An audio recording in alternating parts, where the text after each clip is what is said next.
प्राचीन मिस्र यानी एंशिएंट इजिप्ट, नाम सुनते ही जहन में क्या आता है? बड़े बड़े पिरामिड्स, सोने से लदे राजा? बिल्कुल। लेकिन आज के इस खास विश्लेषण में हम इतिहास की उन घिसी-पिटी बातों से बहुत आगे निकलने वाले हैं। आज हम मिस्र की रेत में दबी उन अजीबो-गरीब और रहस्यमयी खोजों को खंगालेंगे, जिन पर पहली बार में दुनिया के बड़े-बड़े विशेषज्ञों के लिए भी यकीन कर पाना मुश्किल हो गया था। तो आइए सीधे मुद्दे पर आते हैं। क्या मिस्र में सिर्फ राजा महाराजाओं को ही ममी बनाकर दफनाया जाता था? इसका जवाब है बिल्कुल नहीं। ममी बनाने की ये पूरी प्रक्रिया काफी जटिल थी और किसी इंसान या जानवर को उसके ओहदे के हिसाब से संरक्षित किया जाता था। ये व्यवस्था सिर्फ सत्ता में बैठे इंसानों तक ही सीमित नहीं थी, बल्कि इसका दायरा हमारी सोच से भी कहीं ज्यादा बड़ा था। आज के इस सफर को हमने 4 दिलचस्प हिस्सों में बांटा है। पहला, शाही परिवार, शक्ति और श्राप। दूसरा, पवित्र जानवर और शाही पालतू पशु। तीसरा, अपरंपरागत तरीके और रहस्य। और चौथा, प्राचीन टैटू कलाकार। तो चलिए बिना किसी देरी के शुरू करते हैं हमारा पहला हिस्सा, शाही परिवार, शक्ति और श्राप। अब जरा इस नंबर पे गौर कीजिए, 150। ये कोई मामूली आंकड़ा नहीं है। ये मिस्र के सबसे ताकतवर शासक रामसेस द्वितीय से जुड़ा है। उन्होंने 90 साल की उम्र तक जीवन जिया था। लेकिन जो बात सबसे ज्यादा हैरान करती है वो ये कि आधुनिक डीएनए रिसर्च बताती है कि रामसेस द्वितीय करीब 150 बच्चों के पिता थे। सच में कमाल की बात है ना? और सदियों बाद जब उनकी ममी निकाली गई तो विशेषज्ञों का यही कहना था कि वो ममी अपने समय के उस शक्तिशाली राजा की तरह ही बेहद रौबदार दिख रही थी। लेकिन इस ताकतवर ममी के साथ इतिहास की सबसे अजीब घटना घटी। 1881 में सक्कारा से ये ममी खोजी गई। सालों तक सब ठीक रहा, लेकिन 1974 में अचानक देखा गया कि ममी गलने लगी है। इसे बचाने के लिए तुरंत फैसला लिया गया कि ममी को इलाज के लिए पेरिस ले जाया जाएगा। लेकिन यहां एक बहुत बड़ा पेंच था। अंतर्राष्ट्रीय नियमों के अनुसार चाहे इंसान जिंदा हो या मुर्दा, बॉर्डर पार करने के लिए पासपोर्ट तो चाहिए ही। तो मिस्र की सरकार ने दुनिया का पहला ऐसा पासपोर्ट जारी किया जो किसी मृत व्यक्ति के लिए बना था। उसमें पेशे की जगह लिखा था किंग, यानी राजा। और जब ये ममी पेरिस पहुंची तो इसे बाकायदा पूरे सैन्य सम्मान के साथ रिसीव किया गया।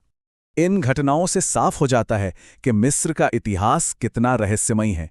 अब किंग टट यानी तूतनखामून को ही ले लीजिए। ये वो युवा राजा थे जिन्हें सिर्फ 9 साल की उम्र में सत्ता मिल गई थी। 1922 में जमीन के 20 फुट नीचे जब इनकी ममी मिली तो उसके साथ बेशुमार खजाना भी था। लेकिन इस खोज के साथ ही दुनिया की सबसे खौफनाक किंवदंती का जन्म हुआ, ममी का श्राप।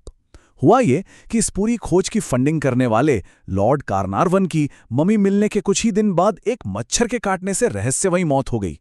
बस यहीं से ये बात आग की तरह फैल गई कि जो भी राजा की शांति भंग करेगा वो नहीं बचेगा। खैर, इंसानों की बात तो बहुत हो गई। अब आगे बढ़ते हैं हमारे दूसरे हिस्से की तरफ, पवित्र जानवर और शाही पालतू पशु। एक पल के लिए सोचिए, पुरातत्वविदों की एक टीम खुदाई कर रही है। उम्मीद है किसी राजा की ममी या खजाने की, लेकिन उनके हाथ क्या लगता है? 1 या 2 नहीं, 100 से भी ज्यादा मगरमच्छों की ममियां, एकदम बेहतरीन तरीके से संरक्षित। जाहिर है शुरुआत में तो हर कोई सन्न रह गया कि भाई इंसानों की जगह इन खतरनाक शिकारियों को ममी क्यों बनाया गया। तो इसका असल कारण क्या था? इसका जवाब मिला उनके ताबूतों पर लिखी इबारतों से। प्राचीन मिस्रवासी मगरमच्छों को पूर्ण शक्ति का प्रतीक मानते थे। वे उन्हें बिल्कुल भगवान की तरह पूजते थे। उनके लिए ये खूंखार जानवर भी गहरी श्रद्धा का पात्र थे।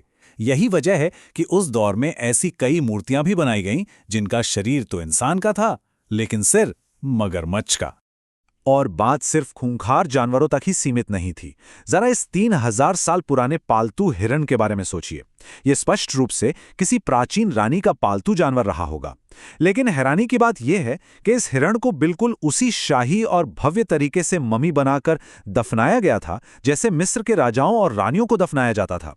शाही ताबूत, शानदार संरक्षण, इससे साफ पता चलता है कि उस समय कुछ पालतू जानवरों को शाही परिवार का ही अटूट हिस्सा माना जाता था। आइए अब इस चर्चा को एक नया मोड़ देते हैं और देखते हैं हमारा तीसरा हिस्सा, अपरंपरागत तरीके और रहस्य। प्राचीन मिस्र में अमीर और गरीब का फर्क मम्मी बनाने के तरीकों में भी साफ झलकता था।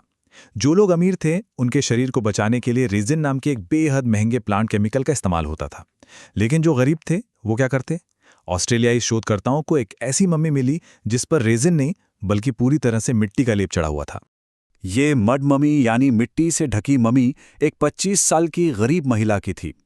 3000 साल पुरानी। महिला गरीब थी इसलिए उसे मिट्टी से संरक्षित किया गया, ये तो समझ आता है। लेकिन असली रहस्य कुछ और ही है। जांच में पाया गया कि मम्मी के चारों तरफ जो मिट्टी लगाई गई थी वो मौत के तुरंत बाद नहीं बल्कि मौत के कई सालों बाद लगाई गई थी। ऐसा क्यों? सालों बाद किसी शरीर को मिट्टी से क्यों ढका जाएगा? यह सवाल आज भी एक अनसुलझी पहेली बना हुआ है। रहस्यों की बात हो ही रही है तो जरा ममीकरण की उस तकनीक के बारे में भी सोचिए जिसने आज के विज्ञान को भी पीछे छोड़ दिया है।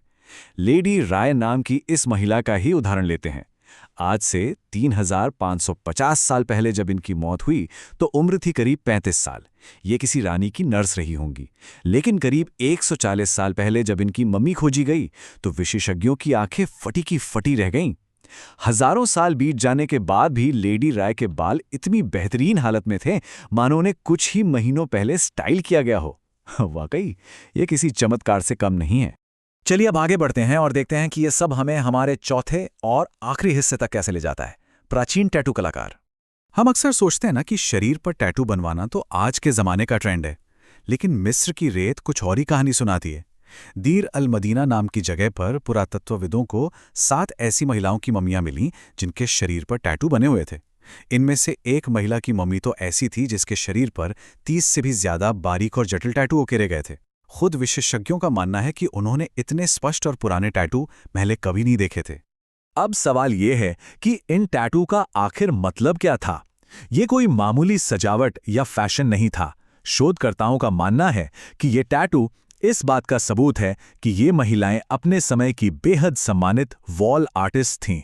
किंग्स वैली के छिपे हुए कक्षों से लेकर पिरामिडों के अंदर तक सजावट का काम यही मास्टर आर्टिस्ट करती थीं। और बहुत मुमकिन है कि इन्हीं कलाकारों ने फ़ाराओं की कब्रों को अपनी बेहतरीन कला से हमेशा के लिए अमर कर दिया।